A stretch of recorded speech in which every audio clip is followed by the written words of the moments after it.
O presidente Lula sancionou hoje o projeto que autoriza o pagamento do reajuste de 9% para os servidores públicos federais do Poder Executivo. O aumento sancionado pelo presidente inclui também servidores civis aposentados e pensionistas e começa a ser pago já na segunda-feira, a partir do dia 1º de maio. Também a partir de 1º de maio já deve começar a valer o novo valor para o salário mínimo de R$ 1.320. Essa medida provisória que autoriza o novo valor deve ser assinada nos próximos dias pelo presidente Lula. E para a gente entender o que esses reajustes podem causar nos cofres públicos, nós conversamos agora com o professor de economia do IBMEC, Haroldo Monteiro. Professor Haroldo, boa noite, bem-vindo. Obrigado pela presença. Boa noite, Vitor. Tudo bem? Tudo bem. Isso tem um peso nas contas públicas, professor? Qual seria esse impacto? Chega a comprometer a saúde das finanças públicas?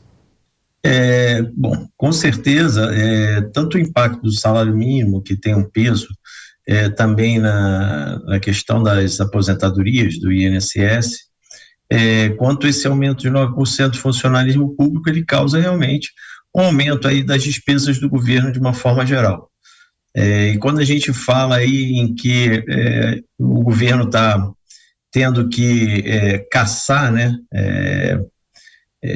despesas para cortar, né, para a gente ter um equilíbrio aí das contas públicas, isso vem mais um fator aí a piorar a situação.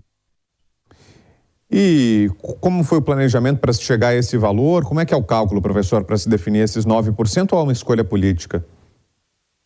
Olha, então, os 9%, se você pegar a inflação de um ano, através do IPCA, onde basicamente as categorias estão tendo um aumento, ele fica abaixo disso, né?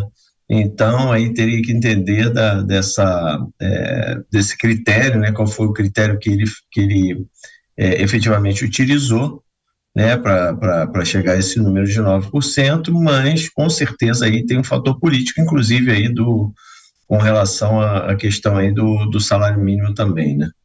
Então, o Lula, na época que ele estava no governo, o salário mínimo sofreu um reajuste de acordo com a variação do PIB. Essa medida foi revogada, a partir do governo Bolsonaro, a gente não tinha mais isso, e o governo Lula ele volta aí a querer dar um ganho real de aumento para o salário mínimo da população. E esses servidores já não tinham reajuste há 6 anos, né, professor? Será que esse valor de 9% consegue compensar todo esse período sem reajustes ou não? Não, então, pois né, é uma coisa assim que a gente, vamos lá, se a gente comparar aí com a iniciativa privada, eu gosto muito de comparar o funcionalismo público com a iniciativa privada com relação a salários e reajustes, né? Então, quando a gente pega esse período aí que o funcionalismo ficou sem reajuste, 9% realmente ele não repõe as perdas da inflação durante esse período, com certeza, né? Então, é fato que algumas categorias poderiam estar aí precisando realmente de reajuste, porque os salários estavam defasados, mas eu acredito que nem todos estivessem. O problema maior é que a gente tem, né, o governo Lula hoje deu uma entrevista falando que deveriam ser contratados mais funcionários públicos, né? O problema, eu acho que não é, assim, existe o problema do reajuste, dado a situação atual na nossa economia, que o governo precisa economizar, mas existe também um fator que eu acho mais importante, né? E que o governo hoje falou que necessitaria de contratar mais funcionários públicos, né? Então, vamos lá. Bom, é sabido que em algumas funções você precisa realmente de aumentar o quadro, o efetivo de funcionário público. É claro que em algumas situações é necessário, mas de uma maneira geral, o governo tinha que trabalhar no sentido de melhorar, né, a produtividade desses trabalhadores, né? Transformar alguns processos que hoje existem ainda,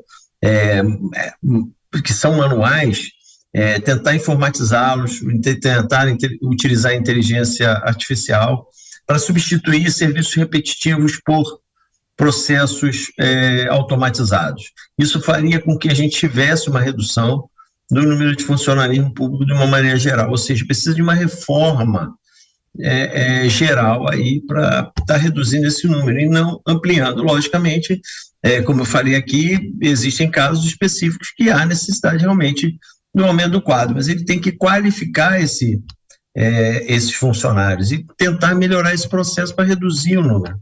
Senão a gente fica discutindo sobre a questão do aumento, que não veio numa época boa, dado essa condição aí que a gente está vendo, mas, por outro lado, também a categoria não recebe reajuste já há bastante tempo. E como é que é a aplicação disso, professor? Isso já é feito automaticamente e vai ser a partir de quando? Olha, isso aí está a partir de maio, né?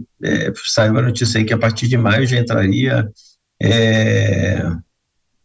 em vigor esse reajuste, né?